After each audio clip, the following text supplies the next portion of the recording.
आप सुन रहे हैं रेडियो वर्षा। वर्षा टाइम्स में आपका स्वागत है।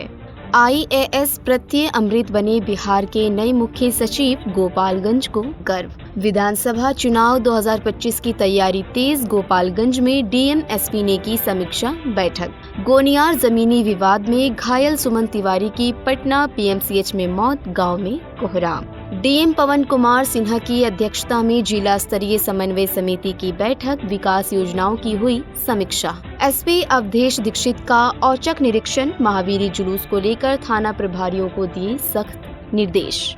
वर्षा टाइम्स के साथ मैं सोनिया खान और अब खबरें विस्तार से। विधानसभा चुनाव 2025 को लेकर प्रशासनिक गतिविधियां तेज हो गई हैं। समाहरणालय सभा कक्ष में जिलाधिकारी और पुलिस अधीक्षक की अध्यक्षता में एक महत्वपूर्ण समीक्षा बैठक आयोजित की गई। इस बैठक में विशेष निर्वाचक सूची प्रेक्षक की मौजूदगी में मान्यता प्राप्त राजनीतिक दलों के प्रतिनिधियों के साथ चुनावी तैयारियों पर गहन चर्चा की गई। अधिकारियों ने निर्वाचन आयोग की दिशा निर्देशों को साझा करते हुए निष्पक्ष, शांतिपूर्ण और पारदर्शी चुनाव संपन्न कराने पर विशेष जोर दिया। बैठक में विभिन्न विभागों के वरीय पदाधिकारी गण भी शामिल रहे और सभी को समन्वय बनाकर कार्य करने की अपील की गई। गोपालगंज जिले के लिए गौरव का क्षण। हथुआ थाना क्षेत्र के भरतपुरा गांव निवासी और राज्य के वरिष्ठ IAS अधिकारी प्रत्यय अमृत को बिहार का नया मुख्य सचिव नियुक्त किया गया है। उनकी इस ऐतिहासिक उपलब्धि से जिले में खुशी की लहर दौड़ गई है। लोगों में गर्व की भावना है कि गोपालगंज की धरती से निकला एक सपूत अब पूरे राज्य की प्रशासनिक कमान संभालेगा। प्रत्यय अमृत साफ सुथरी छवि और कर्तव्यनिष्ठ कार्यशैली के लिए वो पहले से ही लोकप्रिय रहे हैं और अब उनकी ये पदोन्नति युवा पीढ़ी के लिए प्रेरणा बन गई है। SP अवधेश दीक्षित ने बुधवार की रात महमदपुर थाना का औचक निरीक्षण किया। निरीक्षण के दौरान उन्होंने महावीरी जुलूस को लेकर विधि व्यवस्था, अपराध नियंत्रण, अनुसंधान में तेजी और शराब माफियाओं पर सख्ती को लेकर थानाध्यक्ष को आवश्यक दिशा निर्देश दिए। SP ने विशेष तौर पर कहा कि शराब बरामदगी व गिरफ्तारी के लिए आसूचना संकलन, इंटेलिजेंस कलेक्शन को तेज किया जाए और हर सूचना पर तत्काल कार्रवाई सुनिश्चित हो। उन्होंने थाना परिसर की साफ सफाई, अभिलेखों की स्थिति और अपराध अनुसंधान की प्रगति की भी समीक्षा की। पुलिस प्रशासन अब पूरी तरह अलर्ट मोड में है ताकि आगामी त्योहार और जुलूस शांतिपूर्ण व सुरक्षित तरीके से संपन्न हो सकें।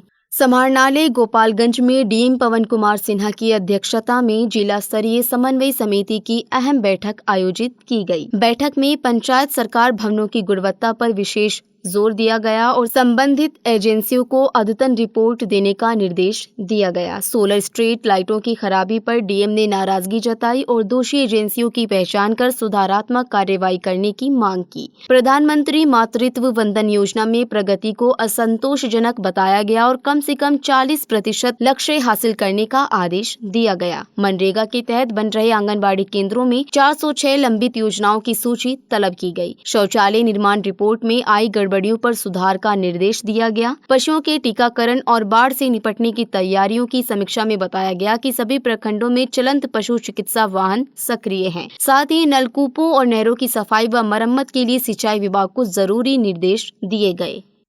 गोपालगंज जिले के भोरे विधानसभा क्षेत्र अंतर्गत कटिया औद्योगिक क्षेत्र में अब नई औद्योगिक इकाइयों की स्थापना का रास्ता साफ हो गया है। सरकार ने यहां की 32.66 एकड़ गैर मजरूआ मालिक प्रति कदीम भूमि को बियाडा को अस्थायी रूप से हस्तांतरित करने की स्वीकृति दे दी है। इस जमीन पर उद्योगों की स्थापना से क्षेत्र में रोजगार के नए अवसर प्रदान होंगे। बियाडा को ये जमीन 11 करोड़ 39 लाख रुपए के भुगतान पर दी जा रही है। ये भूमि 2 मौजों नौना पाकड़ और खिरडी में स्थित है। इस निर्णय के पीछे शिक्षा मंत्री सुनील कुमार की अहम भूमिका मानी जा रही है, जो लंबे समय से क्षेत्र के औद्योगिक विकास के लिए प्रयासरत थे। अब उम्मीद की जा रही है कि कटिया क्षेत्र एक प्रमुख औद्योगिक हब के रूप में उभरेगा।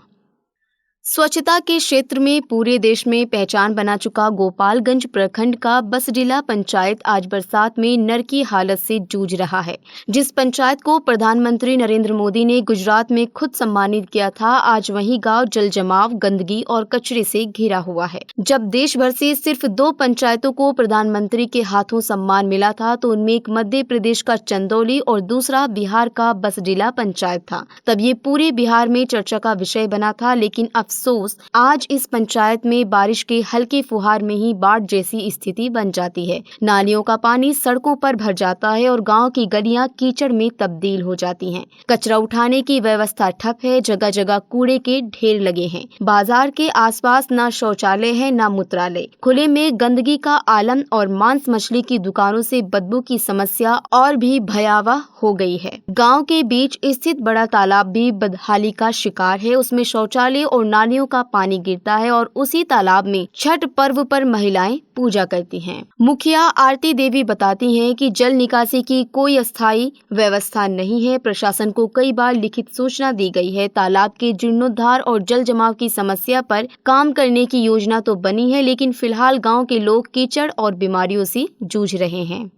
गोपालगंज जिले के हथुआ में तेली उत्थान समिति की एक महत्वपूर्ण बैठक आयोजित की गई। बैठक में समिति की कार्यप्रणाली में पारदर्शिता, सहयोग और लोकतांत्रिक मूल्यों को सर्वोपरि रखने पर बल दिया गया। समिति के उपाध्यक्ष संजय स्वदेश ने बैठक का उद्देश्य स्पष्ट करते हुए कहा कि पारदर्शी और सहयोगात्मक संचालन से समाज को सशक्त किया जा सकता है। उन्होंने बताया कि समिति की वर्षगांठ पर एक भव्य कार्यक्रम आयोजित किया जाएगा, जिस पर सभी की सहमति बनी। समिति के सचिव मनोज कुमार ने कहा कि समाज को जोड़ना, सभी की आवाज को महत्व देना और भेदभाव से दूर रहकर समग्र विकास की ओर बढ़ना ही समिति का उद्देश्य है। ब्रिजेश कुमार गुप्ता ने इस बात पर जोर दिया कि समिति किसी एक व्यक्ति के अधीन नहीं, बल्कि सामूहिक नेतृत्व और समानता के सिद्धांतों पर चलेगी। बैठक में प्रमुख रूप से संजय स्वदेश, मनोज कुमार, ब्रिजेश गुप्ता, गोविंद प्रसाद, रविंद्र गुप्ता, ब्रिज किशोर शाह, डॉक्टर हेमंत गुप्ता, मनोज कुमार गुप्ता, अमरीश कुमार, संतोष कुमार, पूर्व सैनिक कन्हैया गुप्ता, प्रदीप गुप्ता, समर प्रकाश कुमार, मृत्युंजय, अरविंद कुमार, रामाशंकर शाह, हरेंद्र गुप्ता समेत अनेक लोग उपस्थित थे।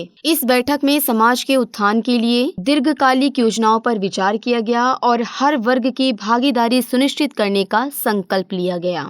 North Bihar power distribution company की ओर से राजस्व वसूली में लगे फ्रेंचाइजी कर्मियों ने रविवार को भोरे प्रखंड स्थित लखराव पावर ग्रिड स्टेशन पर जोरदार प्रदर्शन किया। प्रदर्शनकारियों में विजयपुर और भोरे के आरआरएफ और एमआरसी कर्मियों की संख्या 3 दर्जन से अधिक रही। प्रदर्शन का मुख्य मुद्दा था समायोजन की मांग। इन कर्मियों ने कहा कि वे वर्ष 2013 से बिजली विभाग के लिए बिलिंग और राजस्व संग्रहण का कार्य कर रहे हैं, लेकिन अब स्मार्ट प्रीपेड मीटर योजना के लागू होने से बेरोजगारी की स्थिति उत्पन्न हो गई है। उन्होंने मांग की कि सभी कर्मियों को पंचायत पर्यवेक्षक के पद पर समायोजित किया जाए, ताकि न केवल उनके परिवारों की आजीविका चल सके, बल्कि विभाग को भी तकनीकी सहयोग मिलता रहे। संघ ने बताया कि 23 जुलाई को महामहिम राष्ट्रपति को भी पत्र भेजा गया था, लेकिन अब तक कोई प्रतिक्रिया नहीं आई है। यदि 6 अगस्त तक वार्ता नहीं होती तो 7 अगस्त से चरणबद्ध आंदोलन शुरू किया जाएगा। संघ ने मुख्यमंत्री द्वारा घोषित 125 यूनिट मुफ्त बिजली योजना की सराहना की, लेकिन साथ ही समायोजन को लेकर ठोस कदम उठाने की भी अपील की। इस दौरान रोहित कुमार द्विवेदी, ब्रिजेश यादव, सतीश तिवारी, आकाश पांडे, विनीत कुमार, सुरेंद्र कुशवाहा, पीयूष सिंह, श्याम बिहारी कुशवाहा, अर्जुन कुमार, धर्मेंद्र यादव, संदीप कुमार, राजू राम, धनंजय कुमार, संजय कुमार तिवारी, भारत चौहान सहित सभी फ्रेंचाइजी के सदस्य मौजूद थे। फुलवरिया से त्रिलोकी नाथ दुबे की रिपोर्ट। फुलवरिया थाना क्षेत्र के दुबवलिया गांव में मंगलवार की सुबह एक महिला को जहरीले सांप ने काट लिया। महिला की पहचान दुखी अंसारी की पत्नी हदीशन खातून के रूप में की गई है, जो घर के पास फूस की पलानी में जलावन लेने गई थी। उसी दौरान जलावन में छिपे सांप ने उन्हें पैर में डस लिया। घटना के बाद परिजनों ने उन्हें फौरन सामुदायिक स्वास्थ्य केंद्र फुलवरिया में भर्ती कराया, जहाँ प्राथमिक उपचार के बाद सदर अस्पताल गोपालगंज रेफर कर दिया गया। डॉक्टरों के मुताबिक फिलहाल महिला खतरे से बाहर है। इस घटना से परिजनों में खौफ का माहौल है। गौरतलब है कि लगभग 20 दिन पूर्व श्रीपुर थाना क्षेत्र के सोनगढ़वा गांव में पूर्व मुखिया देवेंद्र सिंह की भी सांप के काटने से मौत हो गई थी। इस मामले में परिजनों ने डॉक्टरों और स्वास्थ्य कर्मियों पर लापरवाही का आरोप लगाते हुए सिविल सर्जन एवं जिलाधिकारी गोपालगंज से शिकायत की थी, जिसके बाद डीएम पवन कुमार सिन्हा ने एसएमओ डॉक्टर अभिषेक कुमार के नेतृत्व में जांच टीम गठित की थी। अब जांच रिपोर्ट के आधार पर डॉक्टरों व स्वास्थ्य कर्मियों पर विभागीय कार्रवाई की प्रक्रिया शुरू की जा चुकी है।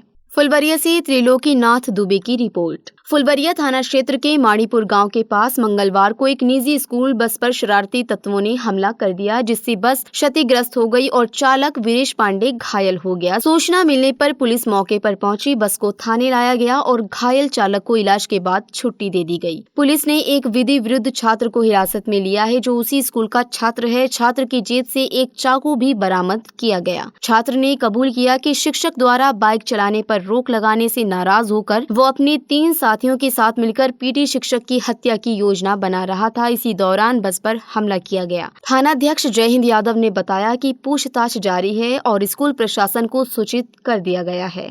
थावे से संजय पांडे की रिपोर्ट। थावे थाना क्षेत्र के गोनियार गांव में जमीनी विवाद को लेकर हुई मारपीट में घायल सुमन तिवारी की मौत पटना पीएमसीएच में इलाज के दौरान हो गई। मृतक के परिजनों के अनुसार मारपीट के दौरान पुराने ऑपरेशन वाले स्थान पर चोट लगने से उनकी तबीयत बिगड़ गई थी। सुमन तिवारी पेशे से पुरोहित थे और उनकी 3 बेटियां हैं। मौत की खबर मिलते ही परिजनों में कोहराम मच गया। थावे पुलिस ने शव को पोस्टमार्टम के बाद परिजनों को सौंप दिया है। इस मामले में पहले से दोनों पक्षों की प्राथमिकी दर्ज है। 4 लोग घायल हुए थे और 6 के विरुद्ध केस हुआ था। पुलिस ने अब तक 2 आरोपियों को हिरासत में ले लिया है और अन्य की गिरफ्तारी के लिए छापेमारी जारी है। अंत में मुख्य समाचार एक बार फिर। आईएएस प्रत्यय अमृत बने बिहार के नए मुख्य सचिव, गोपालगंज को गर्व। विधानसभा चुनाव 2025 की तैयारी तेज। गोपालगंज में डीएम-एसपी ने की समीक्षा बैठक। गोनियारी जमीनी विवाद में घायल सुमन तिवारी की पटना पीएमसीएच में मौत, गांव में कोहराम। डीएम पवन कुमार सिन्हा की अध्यक्षता में जिला स्तरीय समन्वय समिति की बैठक, विकास योजनाओं की हुई समीक्षा। एसपी अवधेश दीक्षित का औचक निरीक्षण। महावीरी जुलूस को लेकर थाना प्रभारियों को दिए सख्त निर्देश।